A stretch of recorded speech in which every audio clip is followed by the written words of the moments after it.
there is another article by the Sunday Guardian that is titled Pak Bases with US F-16 among targets hit by India, show documents.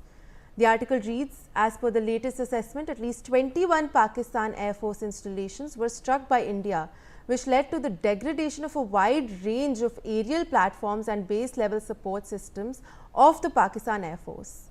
I have the article here with me. The article, of course, shows the extent of the damage suffered by the Pakistan military. We can see that as per the latest assessment, at least 21 Pakistan Air Force installations were struck by India, which led to the degradation of a wide range of aerial platforms and base level support systems.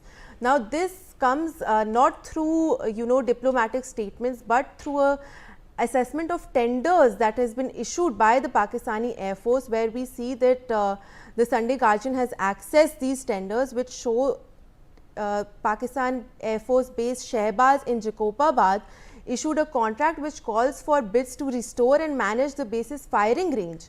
Now, this report, what is interesting is it is entirely focused on strike related restoration, and we can see some other tenders that have also been issued at the base in Noor Khan in Rawalpindi, as well as multiple tenders issued that were for the repair and replacement of components that were specific to Chinese JF-17 fighter jets.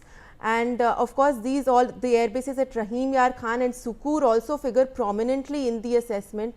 So we can see that all of these were significantly in India's original strike list that was released after Operation Sindoor. So these tenders show us that this was all the extent of damage after the operation, and what Pakistan is now scrambling to sort of go through.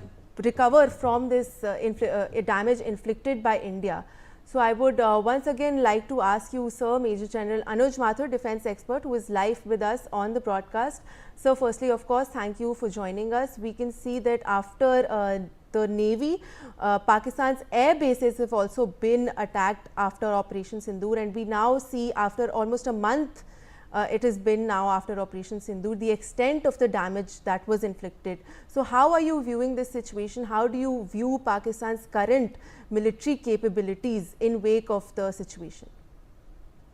See, Malvika, the issue is our initial aim. That is why, when you said that the initial briefing, they didn't figure, because our initial aim was not anything else but to hit those 9 terror infrastructure or terror centers. That was the only aim. We fulfilled that aim, and post that we told them, look, we have achieved our aim. We are not wanting to do anything. We don't want to escalate.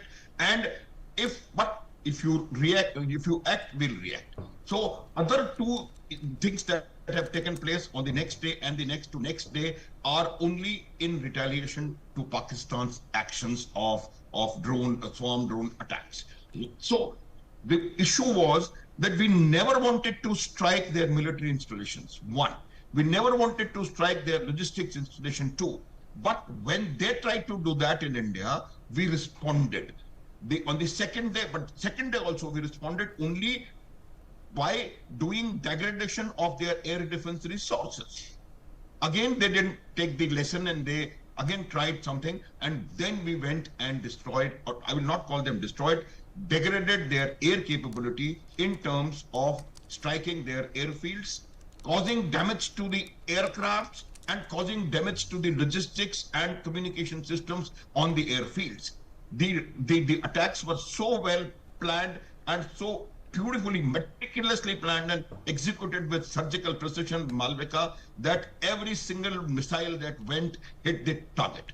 What has actually happened is that we have not destroyed anything, but we have caused extensive damage, because of which, 1, they have to sort out the technical issues of the airfields. 2, they have to take care of the airfields, runways, because runways have been damaged extensively, and also the ATCs and other things. So to my mind, the damage has been quite a bit, and that is why the naval action, these actions, and the pressure from the US, that all these things put together have forced Pakistan to come on its knees. It will take them a while. But one thing I want to tell you, that to get the air assets back into shape does not take that long, as much as if we had struck their naval facilities.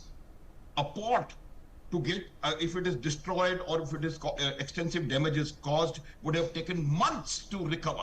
Maybe more, maybe more. So what I'm trying to say is that the losses have been extensive, damages have been extensive, and because, so much so that they had to come down to their knees and ask, okay, now let us have a ceasefire of, it will not call it ceasefire, the cessation of hostilities. Malvika.